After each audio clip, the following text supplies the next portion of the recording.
یا اگر ہوئی ہوگی تو جہاں تک مجھے یاد پڑتا ہے تو پھر وہ دارالعلوم وقف کی پڑھائی کے زمانے میں حضرت مفتی مولانا محمد سعیدی صاحب جو اس وقت ناظم اعلیٰ ہیں وہاں کے، ان سے ملاقات کے لیے اگر آئے ہوں گے تو اس وقت شاید میری ملاقات ہوئی ہو، لیکن مجھے یاد نہیں ہے۔ باقی یہ کہ میں حضرت کو جانتا ہوں، اس لیے کہ الہ آباد کے بھی ہمارے ساتھ میں کچھ ساتھی پڑے ہیں، حضرت کے یہاں وہاں پروگرام ہوتے رہتے ہیں تو ان کے بارے میں سنتا رہتا ہوں، اور کچھ ہمارے ایسے دوست و احباب میں لوگ شامل ہیں جو ان سے بیعت ہیں یا ان کے بارے میں جانتے ہیں، ان کے مجلسوں میں شرکت کرتے ہیں، تو اس لیے حضرت سے ان کو جانتا تو ہوں میں۔ اور یہ کہہ لیجئے کہ اس وقت جہاں تک میں سمجھتا ہوں کہ ہندوستان کے اندر، پورے ہندوستان میں مولانا قمر الزمان صاحب سے لوگ جتنے زیادہ بیعت ہیں، شاید کوئی دوسرے بزرگ نہ ہوں جن سے لوگ اتنی زیادہ تعداد میں بیعت ہوں۔ جو پرانے لوگ ہیں وہ تو ظاہر سی بات ہے، کوئی شیخ الحدیث مولانا زکریا سے بیعت ہے، کوئی مولانا حسین احمد مدنی سے بیعت ہے، اور کوئی جلال آباد کے حضرت تھے ان سے بیعت ہے، تو کہ پرانے جو لوگ ہیں وہ تو ان سے بیعت ہے، لیکن ابھی کی جو نئی جنریشن ہے نا، تو وہ اکثر و بیشتر مولانا قمر الزمان صاحب سے ہی کیا ہوتے ہیں، بیعت ہوتے ہیں۔ حضرت کی مجلس بھی لگتی ہے، روزانہ عصر کے بعد بھی لگتی ہے، فجر کے بعد بھی لگتی ہے، تو بہرحال میں جانتا ہوں اس وقت کے بڑے معتبر بزرگان دین میں سے ہیں اور اللہ والوں میں سے ہیں۔ اللہ ایسے اولیاء اکرام بزرگان دین کا سایہ ہمارے سر پر قادر قائم رکھے تاکہ ان سے فیض اٹھانے کا زیادہ سے زیادہ موقع ہمیں مل سکے۔ ریحان خان کہہ رہے ہیں کہ نماز کے سجدے اور سجدے تلاوت کیا فرض ہیں یا دو سجدوں میں ایک واجب ہے، تفصیل سے بتانے کی تکلیف کریں۔ لیکن نماز میں دو سجدے ہیں اور دونوں کے دونوں سجدے فرض ہیں، نماز کے دونوں سجدے فرض ہیں، ٹھیک ہے، پہلا واجب یہ نہیں ہے۔ نماز میں دو سجدے ہیں ایک رکعت میں، تو دونوں کے دونوں سجدے فرض ہیں۔ جو سجدہ تلاوت ہے یہ فرض نہیں ہے بلکہ یہ واجب ہے۔ سجدہ تلاوت کیا ہے؟ یہ واجب ہے۔ جس نے سجدہ تلاوت کی آیت پڑھی اس پہ بھی واجب ہے، اور جس نے سنی اس کے اوپر بھی واجب ہے۔ واجب کا مطلب یہ ہے کہ یہ فرض سے قریب قریب ہے، جیسے فرض کو چھوڑنے والا گنہگار ہوتا ہے تو ایسے ہی واجب کو چھوڑنے والا بھی گنہگار ہوتا ہے۔ باقی یہ ہے کہ جو نماز کا سجدہ ہے وہ تو نماز کے ساتھ خاص نیت باندھتے ہیں، رکوع کرتے ہیں، سجدہ کرتے ہیں، اس کی ایک ترتیب ہے الگ سے، جبکہ جو سجدہ تلاوت ہے اس کی کوئی خاص ترتیب نہیں ہے کہ آپ نیت باندھیں گے، ہاتھ اٹھائیں گے، وہ سب نہیں ہے، بلکہ جب بھی آپ کو سجدہ تلاوت کرنا ہو تو آپ سیدھے اللہ اکبر کہہ کر کے سجدے میں جائیں، سجدے کی تسبیح پڑھیں اور کھڑے ہو جائیں، بس سمپل سا طریقہ ہے اس میں۔ تو نیت باندھنا، ہاتھ اٹھانا، یہ سب نہیں ہے اس میں۔ باقی یہ ہے نماز کے سجدے فرض ہیں کہ اگر وہ چھوٹ گئے تو نماز ہی نہیں ہوگی، وہ تو نماز کا مسئلہ ہے۔ اور جو سجدہ تلاوت ہے اس کا حکم واجب کا ہے۔ باقی یہ ہے کہ ادائیگی میں دونوں فرض کے درجے میں ہی ہیں، کہ جیسے اس کو ادا کرنا ضروری ہے سجدہ تلاوت کو، ایسے ہی نماز کا سجدہ بھی ادا کرنا ضروری ہے۔ تو ادائیگی میں دونوں کا حکم ایک ہے، البتہ واجب اور فرض یہ دو الگ الگ کیٹیگری کے اندر داخل ہے۔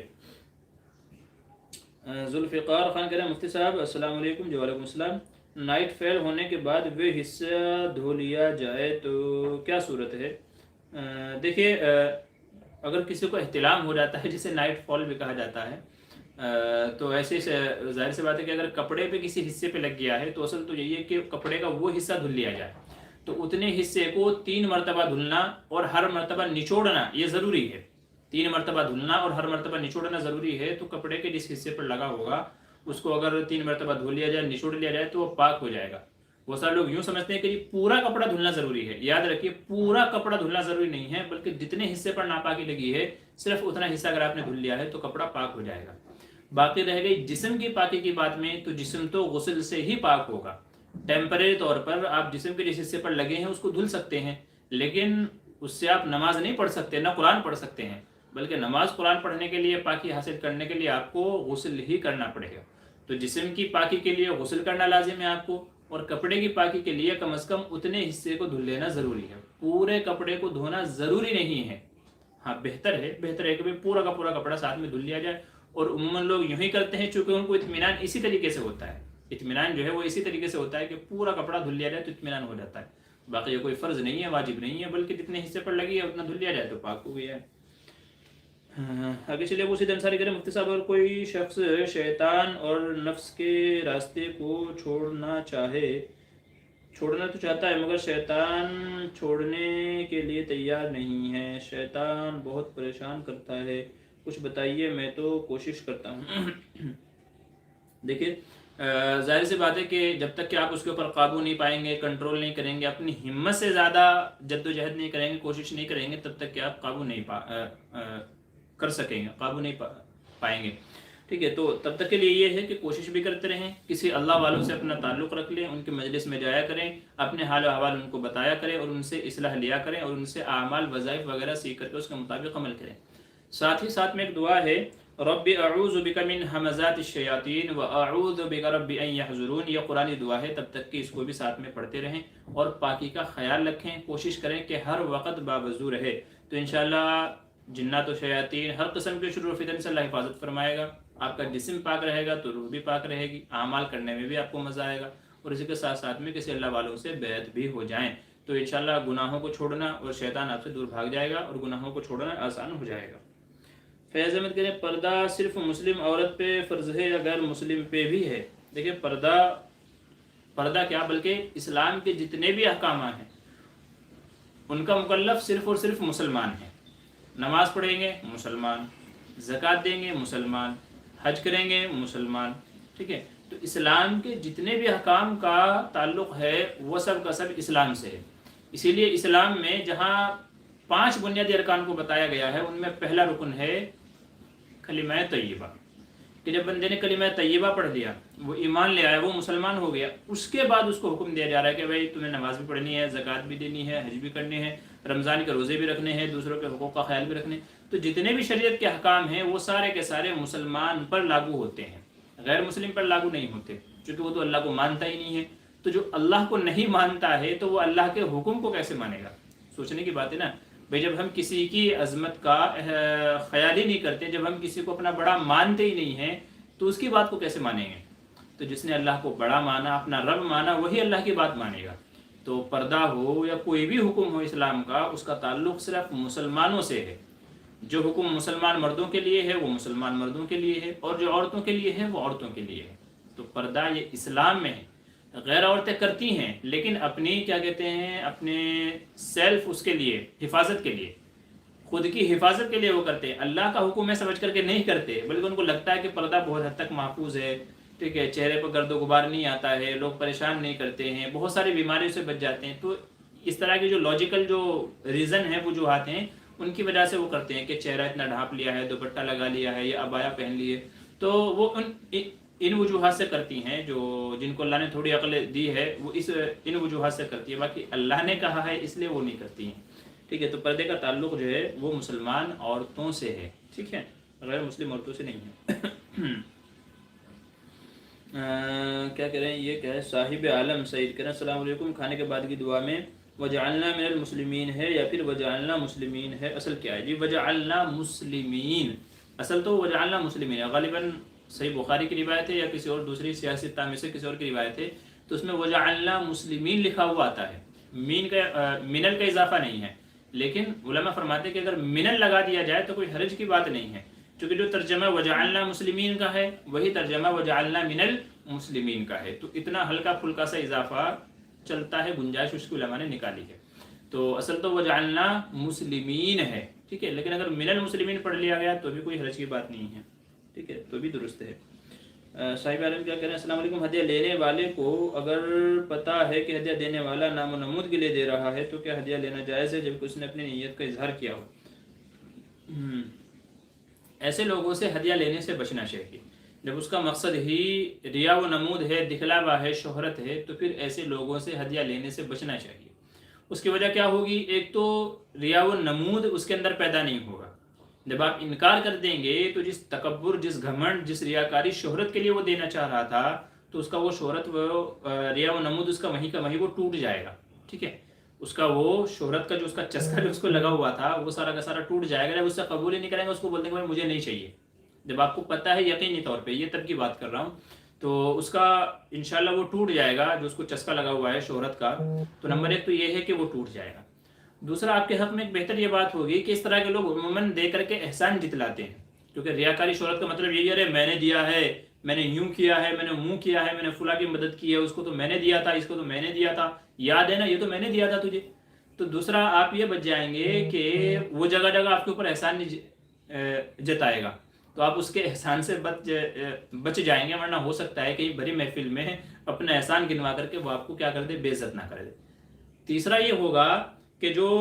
جس کی نیت یہ خراب ہے لینے کی، تو وہ امید کرے گا کہ شاید پھر جو ہے دینے کی، تو جو ہدیہ دے رہا ہے لیکن نیت میں اس کے فساد ہے تو کل کو وہ آپ سے بھی یہ توقع کرے گا کہ آپ بھی مجھے ہدیہ دیں، اور اگر آپ اس کو نہیں دیں گے بدلے میں تو پھر وہ ناراض ہو جائے گا، بولے گا ارے میں تو دیا تھا تیرے کو، میں ہی دیتا رہتا ہوں ہمیشہ، تو مجھے کچھ نہیں دیتا ہے۔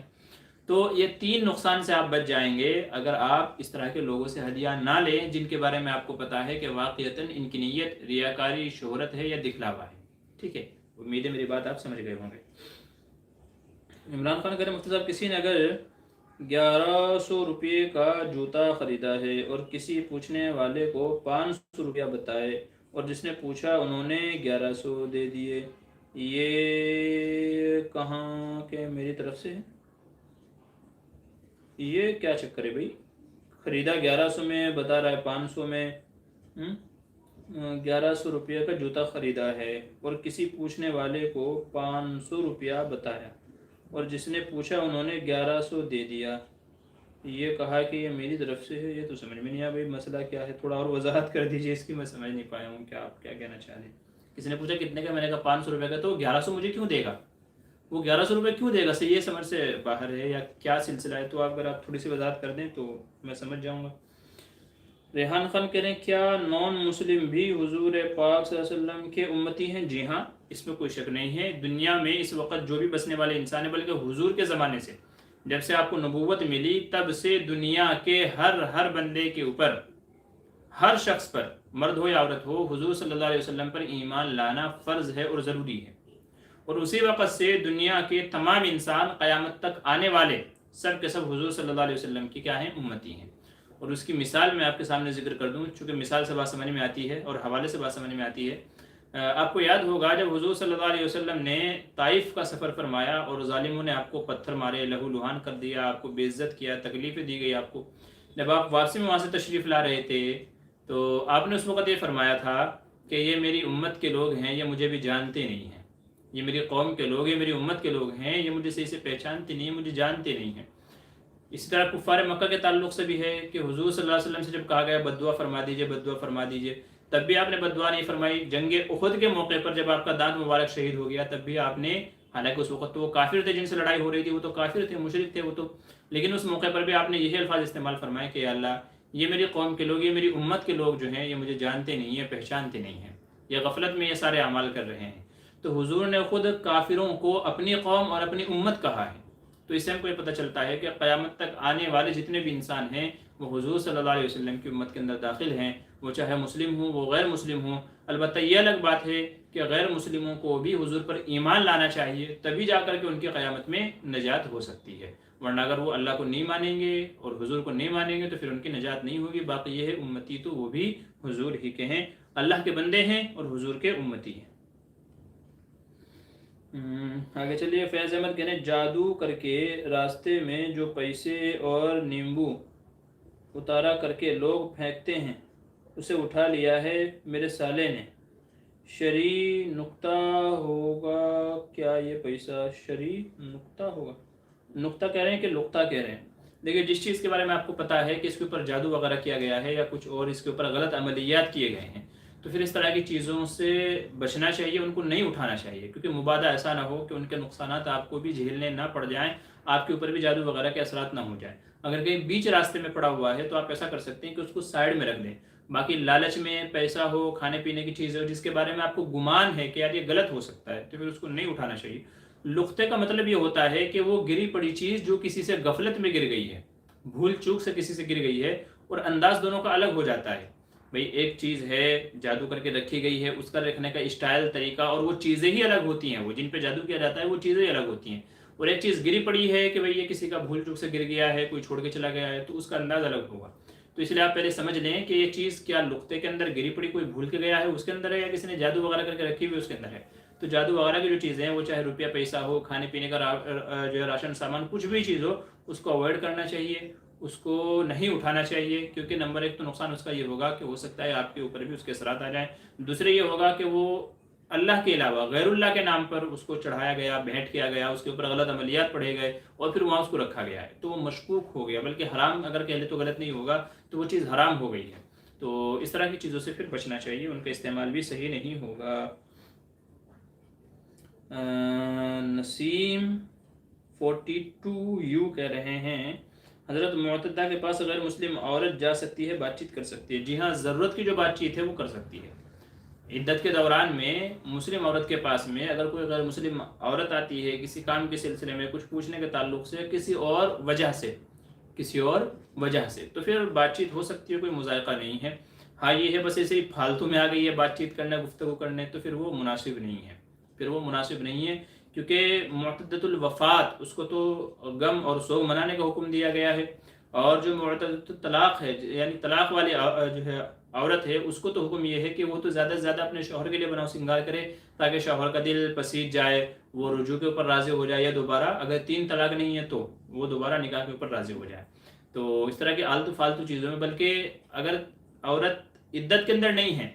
تب بھی شریعت نے فالتو باتیں کرنے سے منع کیا ہے۔ کیوں؟ کیونکہ عورتیں جہاں بیٹھتی ہیں تو وہاں پر پھر کسی کی چگلی، کسی کی غیبت، کسی کے اوپر بہتان، الزام تراشیں، یہ چیزیں شروع ہو جاتی ہیں۔ وہ کہاوت ہے، کسی بادشاہ نے کہا تھا کہ بھائی سب سے بڑا جھوٹ سناؤ، تو کسی نے کچھ آگے بولا، کسی نے کچھ آگے بولا، بادشاہ نے بولا نہیں یہ دنیا کا سب سے بڑا جھوٹ نہیں ہے۔ ایک بندہ کے کہتا ہے کہ جی ایک جگہ 4 عورتیں اکٹھے تھی اور وہ خاموش بیٹھی ہوئی تھی،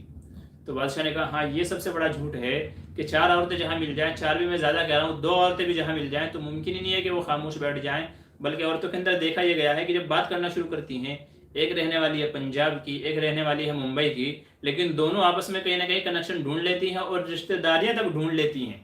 جاننے پہچاننے والے ارے ہاں وہ تو میرے گاؤں کی ہے، وہ تو میرے رشتہ دار ہے، ایسا ہے ویسا ہے، تو آپس میں کوئی نہ کوئی کنیکشن جوڑ ہی لیتی ہیں۔ تو عورتیں، خاص کر یہ عورتوں کے اندر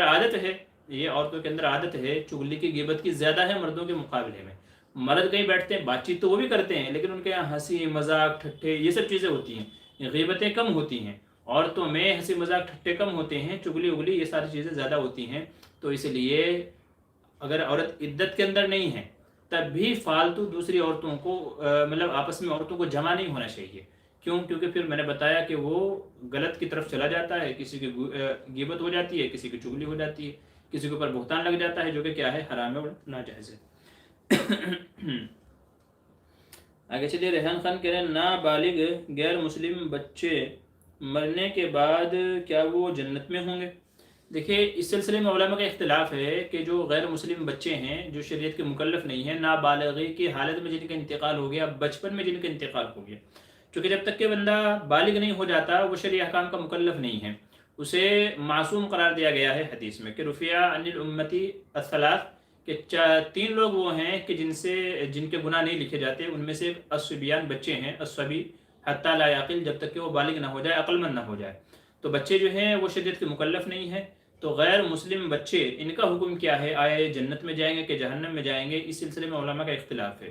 بعض علماء تو یوں کہتے ہیں کہ بڑوں کا جو حکم ہوگا وہی بچوں کا بھی حکم ہوگا، چونکہ وہ غیر مسلم گھرانے میں پیدا ہوا اور یہ ہے کہ بڑا ہو کر کے وہ بھی ان کے راستے پر چلے گا۔ تو بعض لوگ تو یوں کہتے ہیں کہ جی وہ جہنم میں جائیں گے۔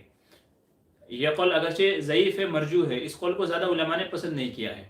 دوسرا قول یہ ہے، بعض علماء فرماتے ہیں کہ نہ وہ جنت میں جائیں گے نہ وہ جہنم میں جائیں گے، بلکہ وہ اعراف جو جنت و جہنم کے درمیان میں ایک مقام ہے، اس مقام پر رہیں گے۔ مقام اعراف جو ہے تو وہ اس مقام پر رہیں گے، نہ جنت میں جائیں گے نہ جہنم میں جائیں گے۔ اس قول کے قائل بھی بہت سارے علماء ہیں۔ اور ایک اور تیسرا قول ہے علماء کا، وہ فرماتے ہیں کہ غیر مسلم بچے جنت میں جائیں گے اور جنتیوں کے خادم ہوں گے، ان کی خدمت کرنے والے ہوں گے۔ اس قول کو بھی بہت سارے علماء نے پسند کیا۔ تو یوں کہہ لیجئے کہ علماء کے زیادہ راجح معتبر 2 قول ہیں۔ نمبر 1 یہ کہ اعراف میں رہیں گے، نہ جنت میں نہ جہنم میں، بلکہ دونوں کے درمیان ایک مقام اعراف، وہاں پر رہیں گے۔ اور دوسرا قول یہ ہے کہ جنت میں تو جائیں گے، چونکہ وہ تو معصوم ہے نا، انہوں نے تھوڑا ہی کوئی گناہ یا شرک کیا ہے، انہوں نے کوئی گناہ یا شرک نہیں کیا ہے، کیونکہ وہ بالغ ہی نہیں ہوئے ہیں، وہ تو نابالغی کی حالت میں انتقال کر گئے ہیں، تو ان کا کیا جرم، ان کو کس جرم کی سزا دی جائے گی؟ تو ظاہر ہے جب ان سے کوئی جرم ہوا ہی نہیں ہے تو بندہ کہاں جائے گا؟ جنت کے اندر جائے گا۔ لیکن جنت میں جانے کے بعد بھی کیا رہیں گے؟ وہ جو جنتی لوگ ہوں گے، مسلمان ہوں گے، ان کے خادم ہوں گے وہ۔ تو یہ 2 قول زیادہ راجح ہیں غیر مسلم بچوں کے بارے میں۔ نسیم احمد کا حضرت، عدت میں شوہر اپنی بیوی کی خالہ کے پاس جا سکتا ہے؟ بیوی کی خالہ کے پاس پتہ نہیں بھائی، فی الحال تو ذہن میں نہیں ہے، بیوی کی ہے، خالہ ہے بیوی کی، تو خالہ سے تو بیوی کی خالہ سے فی الحال ذہن میں نہیں ہے کہ محرم میں ہے کہ غیر محرم میں ہے۔ مجھے تھوڑا سوچنا پڑے گا کہ بیوی کی خالہ ان کی کیا لگتی ہے، پھر اس کے بعد میں تھوڑا آپ سے بتاؤں گا کہ بہرحال مسئلہ یہ ہے کہ اگر وہ محرمات میں شمار ہوتی ہے، محرم میں اگر آتی ہے تو پھر تو آ جا سکتی ہے، اور اگر غیر محرم میں ہوتی ہے، بیوی کی خالہ اگر غیر محرم میں ہوتی ہے تو پھر کیا ہے، پھر غیر محرم ہوتی ہے تو پھر آ جا نہیں سکتی ہے، چونکہ مسئلہ یہ ہے کہ بیوی کے جو اصول و فروع ہیں وہ شوہر پر حرام ہو جاتے ہیں محرمیت کی وجہ سے، جیسے ساس ہے، اس کی نانی ہے، اس کی دادی ہے، تو یہ کیا ہے، سب محرمات میں شمار ہوتی ہیں، ٹھیک ہے۔ ایسے ہی آگے اس کے پوتے پوتیاں نواسے نواسیاں ہیں بیوی کے، تو ان سے بھی نکاح نہیں ہو سکتا، تو وہ بھی محرم کے اندر آتی ہیں۔ تو بیوی کی خالہ محرم میں آتی ہے کہ غیر محرم میں آتی ہے، مجھے بعد میں سوچنا پڑے گا، پھر میں آپ کو بتاؤں گا۔ بہرحال آپ دیکھ لیجئے کہ اگر محرم میں آتی ہے تو پھر تو آ جا سکتی ہے، اور اگر غیر محرم میں کیا ہے نا، ہاں، اور اگر غیر محرم ہے تو پھر اس کے پاس نہیں جا سکتا ہے۔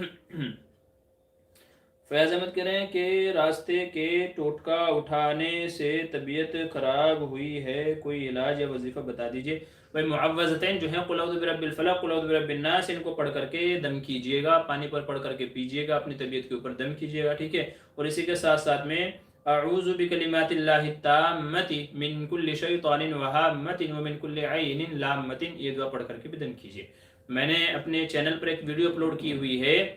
معوذتین سے علاج، ٹھیک ہے، جادو جنات کا علاج، وہ عمل کہ جس سے حضور صلی اللہ علیہ وسلم کا جادو ختم ہوا تھا۔ تو اس طرح کے عنوان سے میں نے 2-3 ویڈیو اپلوڈ کی ہوئی ہیں، تو اس میں آپ دیکھ لیجئے گا اور اس کے مطابق عمل کیجئے گا، انشاءاللہ جو بے اثرات ہوں گے ختم ہو جائیں گے۔ عبداللہ خان کہہ رہے ہیں مولانا کیا ہم آیت الکرسی بنا وضو کے بھی پڑھ سکتے ہیں؟ جی ہاں پڑھ سکتے ہیں، کوئی حرج کی بات نہیں ہے۔ اگر وضو نہیں ہے تو قرآن کریم کی جو بھی صورتیں آپ کو یا آیتیں یاد ہیں ان کو پڑھا جا سکتا ہے۔ بے وضو ہونے کی حالت میں قرآن کو چھونا منع ہے، پڑھنا منع نہیں ہے۔ کوئی حافظ ہے پورا قرآن پڑھ سکتا ہے بے وضو کی حالت میں، ٹھیک ہے، لیکن قرآن کو چھو نہیں سکتا، تو آیت الکرسی آپ پڑھ سکتے ہیں بے وضو ہونے کی حالت میں۔ محمد ہارون جائے گا السلام علیکم، جی وعلیکم السلام ورحمۃ اللہ۔ کیا حضرت مفتی صاحب آپ سے دعا کی گزارش ہے، ادباً و احتراماً، جی انشاءاللہ ضرور، اللہ آپ کی تمام مشکلوں کو آسان فرمائے، خیر و عافیت کا معاملہ فرمائے۔ حذیفہ کریں سیف انصاری، میرا پورا گھر اہل حدیث ہے تو کیا میں دیوبندی کے جیسی نماز پڑھ سکتا ہوں اور مسئلے مسائل بھی دیوبند کا فالو کر سکتا ہوں؟ دیکھیے یہ جو مسلک والی جو بات ہے نا، یہ آپ کے فہم کے اوپر ہے، اس میں آپ گھرانے کو نہیں دیکھیں گے کہ میرا گھر دیوبندی ہے تو میں بھی دیوبندی بن جاؤں گا، میرا گھرانہ اہل حدیث ہے تو میں بھی اہل حدیث بن جاؤں گا، میرا گھرانہ بریلوی ہے تو میں بھی بریلوی بن جاؤں گا۔ تو اس میں آپ گھرانے کو نہ دیکھیں، بلکہ آپ یہ دیکھیں کہ اقرب الی الصواب کس کا منہج ہے، کس کا مسلک ہے، یعنی زیادہ معتبر، زیادہ راجع اور زیادہ آسان کون سے مسلک والے ہیں، دیوبندی ہیں، شافعی ہیں، حنفی ہیں، مالکی ہیں یا اہل حدیث ہیں۔ یہ آپ کے ذمہ ہے کہ آپ خود تحقیق کریں، اور اگر آپ تحقیق نہیں کر سکتے ہیں تو پھر ایک آسان راستہ میں آپ کو بتاتا ہوں کہ آپ یہ دیکھیں کہ دنیا میں زیادہ ماننے والے کس کے لوگ ہیں، دنیا میں زیادہ ماننے والے لوگ وہ کس مسلک کو ماننے والے لوگ ہیں، کیونکہ حدیث میں حضور صلی اللہ علیہ وسلم نے ارشاد فرمایا کہ میری امت کا اکثر طبقہ، زیادہ لوگ میری امت کے گمراہی پر جمع نہیں ہو سکتے۔ تو جدھر علماء کا زیادہ طبقہ ہے، ٹھیک ہے، اہل اسلام کا جس طرف زیادہ طبقہ ہے، اس کا مطلب یہ ہے کہ وہ راستہ غلط نہیں ہے، کیونکہ حضور نے فرمایا کہ میری امت کا زیادہ طبقہ وہ گمراہی پر جمع نہیں ہو سکتا۔ تو اگر آپ کے اندر یہ صلاحیت نہیں ہے کہ آپ خود سے جانچیں، پرکھیں، پڑھیں اور کیا کہتے ہیں آپ امتیاز اور فرق کریں کہ بھئی صحیح کون ہے غلط کون ہے، تو پھر یہ دیکھ لیں کہ امت کا اکثر طبقہ کس طرف ہے، تو جس طرف زیادہ طبقہ ہوگا ظاہر سی بات ہے کہ وہی حق ہے اور وہی سچ ہے اور وہی ثواب ہے۔ تو تب آپ یہ کر لیں، اب آپ خود غور و فکر کر لیں کہ اس وقت دنیا میں سب سے زیادہ ماننے والے کس کے افراد ہیں۔ اس میں یہ نہ دیکھیں، یہ میں یہ نہیں کہہ رہا ہوں کہ آپ دیوبندی بن جائیں، میں وہ بھی نہیں آپ سے کہہ رہا ہوں، بلکہ میں تو ایک انصاف کی بات آپ سے کہہ رہا ہوں کہ آپ دیکھا دیکھی نہ وہ کریں، میرے گھر والے اہل حدیث ہیں تو اہل حدیث بن جاؤں، دیوبندی ہے تو دیوبندی بن جاؤں، بریلوی ہے تو بریلوی بن جاؤں، شیعہ ہے تو شیعہ، نہیں، یہ نہ کریں، بلکہ خود سے تحقیق کریں۔ تحقیق نہیں کر سکتے ہیں تو امت کا اکثریت طبقہ دیکھ لیں کہ زیادہ لوگ کس کو فالو کرتے ہیں، اس میں عوام بھی ہیں، علماء بھی ہیں، اکابر بھی ہیں، بزرگان دین بھی ہیں، مفتیان کرام بھی ہیں، فقہا بھی ہیں، تو آپ دیکھ لیں کہ زیادہ کس کے اندر ہیں، ظاہر ہے کہ جس کے اندر زیادہ ہوں گے تو انہوں نے قرآن و حدیث کو صحیح سے سمجھا ہے، اس کے اوپر اعتبار کیا ہے، تبھی زیادہ لوگوں نے اس کو اختیار کیا ہے، اسی کو پسند کیا ہے، ٹھیک ہے۔ اس سے امید ہے کہ مسئلہ آپ کے لیے سمجھنا آسان ہو جائے گا اور آپ کے لیے فالو کرنا آسان ہو جائے گا، ٹھیک ہے۔ آگے چلیے، فیض عالم کریں نابالغ 12 سال کی لڑکی اور بالغ لڑکے میں چونے سے مزی حرمت مساہرت ہوگی تو ان دونوں کی اولاد کا آپس میں نکاح ہو سکتا ہے کیا؟ چھونے سے اگر دونوں غیر محرم ہیں ایک دوسرے کے، لڑکا لڑکی اگر دونوں ایک دوسرے سے غیر محرم ہیں، ایک دوسرے کے لیے غیر محرم ہیں، پھر یہ چھونا ٹچ کرنا ہو جاتا ہے، چھونا ٹچ کرنا ہو جاتا ہے، تو یہ اس سے حرمت مسارت ثابت نہیں ہوگی صرف ٹچ کرنے سے، بلکہ جب تک کہ غلط فعل نہ ہو جائے،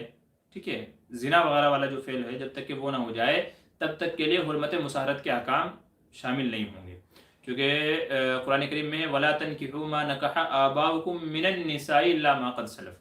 تو یہاں پر نکاح سے علماء یہ فرماتے ہیں کہ نکاح سے مراد یہ ہے کہ ہم بستری ہو جائے، تو ہم بستری کے بعد میں حرمت مسارت والے احکام لاگو ہوتے ہیں کہ جب کسی عورت سے نکاح کیا، اس سے ہم بستری ہو گئی، پھر نہ اس کے اصول سے نکاح کر سکتا ہے نہ اس کے فروع سے نکاح کر سکتا ہے۔ یہاں 12 سال کے لڑکی اگر آپ دیکھیں گے تو شرعی اعتبار سے تو 9 سال کی عمر میں بھی لڑکی بالغ ہو جاتی ہے، اور بعض علماء فرماتے ہیں کہ جی جب بھی بلوغت کی علامت پائی جائے، اور آج کل 12 سال کی بچی اور بچے کے اندر بلوغت کی علامت پائی جاتی ہیں، جن میں سے ایک اہم علامت ہے عورتوں کو حیض پیریڈز کا جانا، اور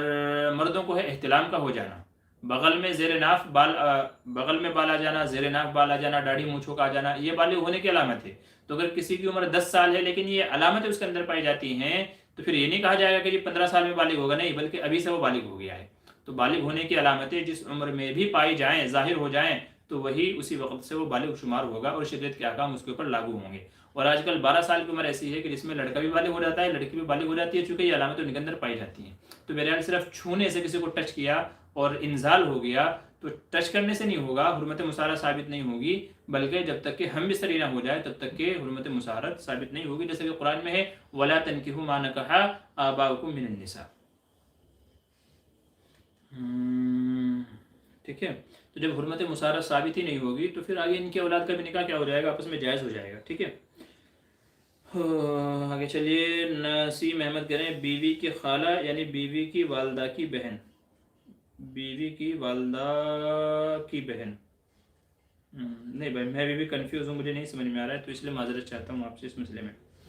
ریحان خان کہہ رہے ہیں بہت سے لوگ ٹھنڈ کی وجہ سے تیمم کرتے ہیں، کیا یہ صحیح ہے، یا قرآن چھونے کے لیے وضو نہ کر کے تیمم کر لیتے ہیں، کیا یہ صحیح ہے؟ مفتی صاحب جی نہیں،